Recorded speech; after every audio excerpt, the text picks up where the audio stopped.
नमस्ते दोस्तों, मैं हूँ शर्मा जी की बेटी। पिछले 82 दिनों में हमने रामायण को जिया, मर्यादा पुरुषोत्तम श्री राम के आदर्शों को समझा। लेकिन आज युग बदल रहा है।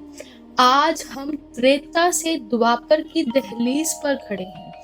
क्या आपने कभी सोचा है कि रामायण का युद्ध माता सीता मर्यादा के लिए था, लेकिन महाभारत का युद्ध सिद्धांत यानी प्रिंसिपल के लिए क्यों? क्यों एक वॉरियर अर्जुन को युद्ध के मैदान में ही काउंसलिंग की जरूरत पड़ी? दोस्तों, अगर आपने अब तक श्रीमद् भागवत गीता को सिर्फ एक धार्मिक किताब समझा है, तो आज अपने दिमाग की खिड़कियां खोल लीजिए, क्योंकि आज से हम शुरू कर रहे हैं सनातन का वो प्रचार जो अंधविश्वास पर नहीं बल्कि तर्क और तथ्य पर खड़ा है।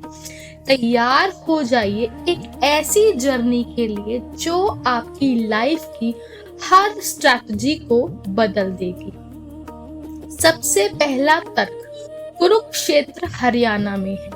ये एक तथ्य है, लेकिन संत ध्यानेश्वर अपनी ज्ञानेश्वरी में कहते हैं कि असली कुरुक्षेत्र हमारे भीतर है।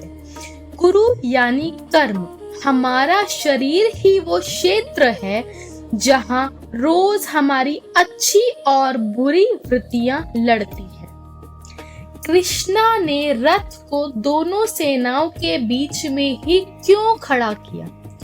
आदि शंकराचार्य भाष्य कहते हैं ये न्यूट्रल ऑब्जर्वेशन है। जब तक आप अपनी मुश्किल के बीच में खड़े होकर उसे न्यूट्रली नहीं देखते, आप सॉल्यूशन नहीं निकाल सकते।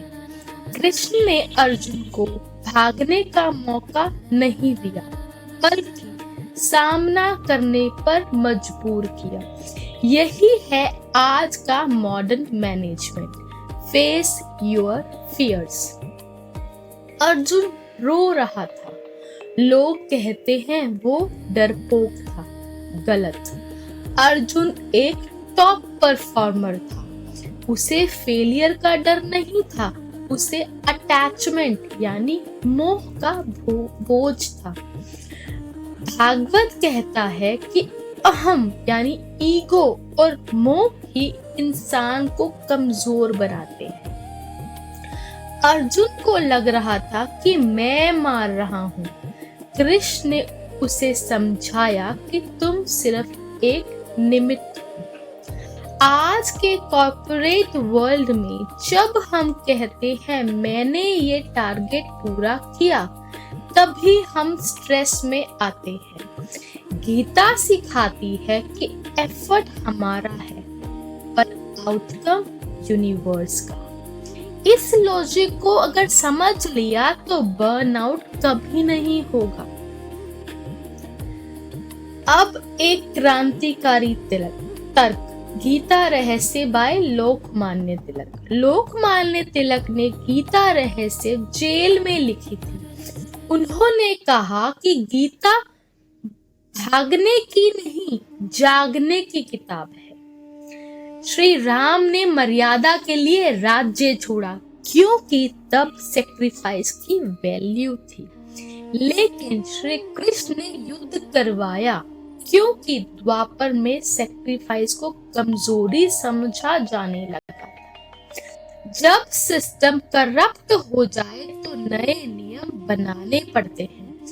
इसे कहते हैं एवोल्यूशन ऑफ धर्म। गीता आपको गुड बनने से पहले इफेक्टिव बनना सिखाती है। दोस्तों, आज डे 1 है, यानी पहला दिन। पहले दिन के अंत में मैं आपसे एक बहुत गहरी बात साझा करना चाहती हूँ।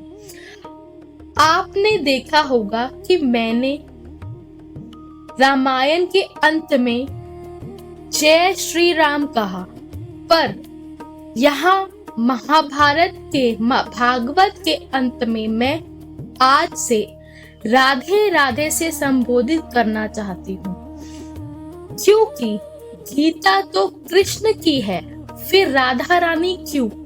इसके पीछे एक बहुत बड़ा तर्क है।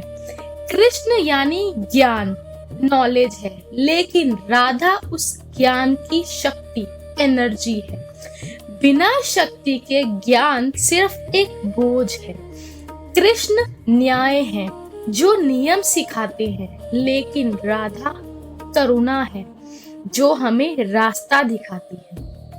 श्रीमद् भागवत कहता है कि राधा वो भक्ति है जो कड़े से कड़े युद्ध के बीच में भी मन को शांत रख सकती है। हम महाभारत इसीलिए सीख रहे हैं ताकि हम धर्म की लड़ाई जीत सके, लेकिन हमारा आखिरी मकसद वही आनंद और प्रेम है, जो राधा रानी का ही स्वरूप है। ज्ञान कृष्ण से सीखेंगे और उस ज्ञान को जीतने की शक्ति राधा नाम से लेंगे। इसीलिए गीता के इस महायज्ञ में हम ज्ञान और प्रेम दोनों को साथ लेकर चलेंगे। आज का सवाल, क्या आप अपनी लाइफ में लॉजिक यानी कृष्ण को लव यानी राधा के साथ बैलेंस कर पा रहे हैं? कमेंट में बताएं। कल मिलेंगे अध्याय पहले की गहराइयों के साथ। मैं हूँ शर्मा जी की बेटी, सनातन का प्रचार तर्क और तथ्य के साथ। प्रेम से कहिए राधे राधे।